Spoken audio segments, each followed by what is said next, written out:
well, in my opinion at least, that I think the record is quite up there. It's quite upbeat. There's some. It sounds positive. Let me put it that way. So, is that then in a sense a reflection of the time when it's written in, and then kind of how you felt and the groove? Yeah, I think so. So a song like "Shine on Me." Do you think you could have written a song like that without kind of the context that it was written in? I don't think I could have done any of this stuff without it. I mean, even though, but that's the other thing too, is like having a song that's really up-tempo and on seemingly happy, but be very much about negativity. Okay. That's kind of fun for me. Like Living in Sin is just all major chords, or you know what I mean? It's very up-tempo, but it's miserable.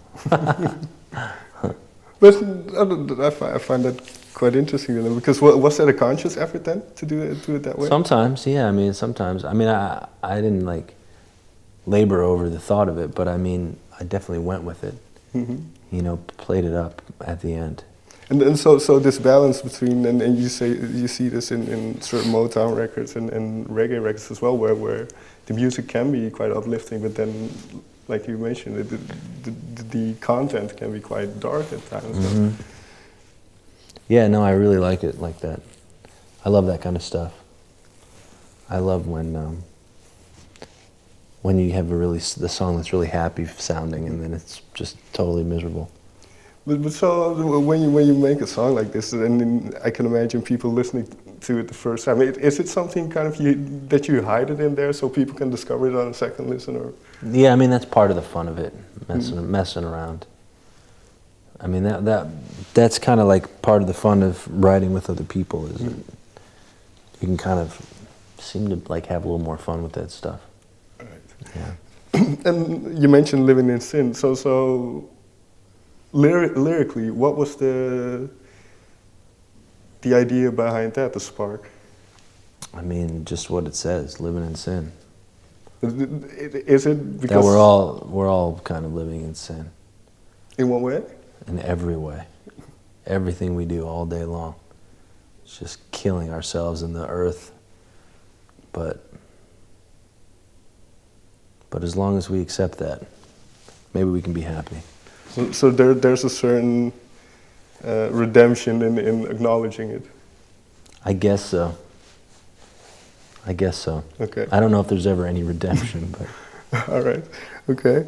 And then another song that kind of stood out to me was "King of a One Horse Town." So that track. Do you remember what kind of pushed that track forward? Not really. I mean, I just remember, well, when we were writing it, I mean, it was just this kind of a story that we had in our minds. We were just trying to be as descriptive as possible about this loser who just can't, like, who's too afraid to, like, go beyond his own block, go beyond his comfort zone.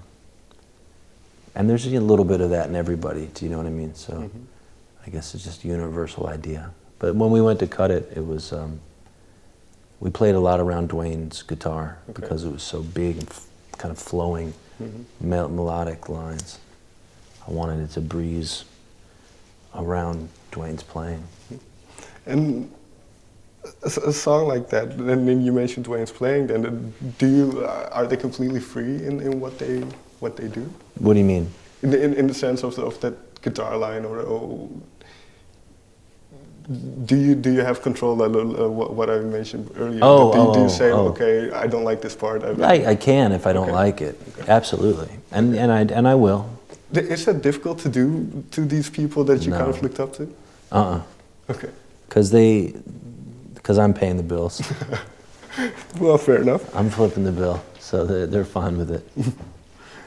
Oh, fair enough. But no, they're great. I mean, they're there for the same reasons that I'm there for, and they just want it to be right.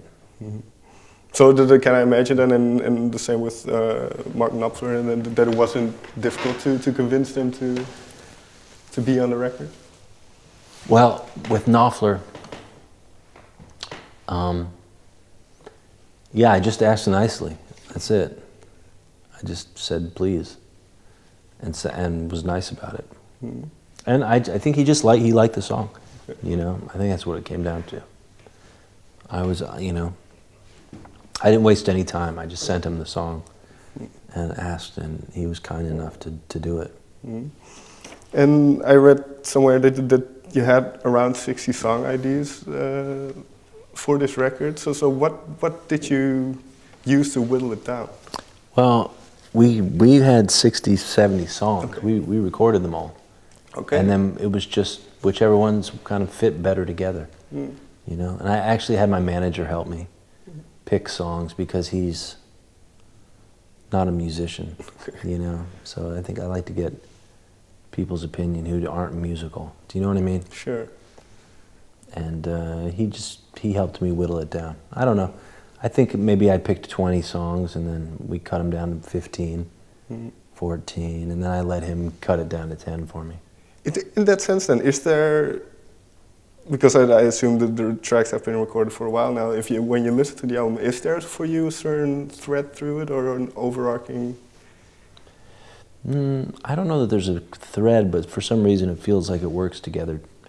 You know, definitely my voice is the common thread, but I can hear similarities in the music and the sonic qualities, I think, hold it together, you know. Mm-hmm. And well, part of kind of what you mentioned about having recorded all these songs, do you have plans then for the other ones? Yeah, I mean, I want them to see the light of day. Okay. Definitely. Yeah. Because well, you're on a break with Black Keys. So was it immediately after you kind of decided to take a break that you thought, okay, I'm gonna do a solo record. I didn't even think about it. I just started writing and recording. I didn't say it was going to be this or that. Okay. I just went for it. And then what I found, because well, part of why you took a break from the Black Keys is, I believe, to recharge, because it was a kind of a touring cycle and putting albums out. So going into, once it becomes apparent that what you're working on will become an album, do alarm bells go off then? So, and I was supposed to take a break? Well, yeah, but I mean, it was a break from touring. It's Okay. very different. Okay. It's just very different. Yeah, being in the studio is like all joy, you know, or supposed to be anyway. Was there a specific moment that you can think of now that in the studio? That what? That kind of was a very good moment for you? Or? I mean, shit, they all were, man. I mean, every day. That's why it was so much fun. Okay. You know, it's just like every day is the when I get in the studio with those guys, it's the best, because it's just, they're always doing something that blows my mind. Mm-hmm. Yeah. And so can I assume then, well, no, let me ask it for you. Will you tour for this record? I don't know. We don't have any plans to right now. Okay. Maybe, if there's demand for it or something. I don't know. I don't know if we want to tour, really. Okay. Because that sort of takes away time from being in the studio. So can I assume then, because I've talked to other musicians who feel somewhat the same way, but that your heart is much more in studio work these days than in... Yeah, I mean, it's, you know, playing live is just a completely different, it's not the creative process, it's Right. you're just regurgitating something that you did before. Do you know what I mean? Sure, sure. That is, for me, is not nearly as much fun, or as exciting, or as exhilarating as going into the studio every day and trying to make something out of nothing. That just is like that's the feeling for me that I really love. And so once you've had that moment of creation and kind of, is that kind of, is the song then done for you, and kind of you on to the next one? Yeah, yeah. Okay.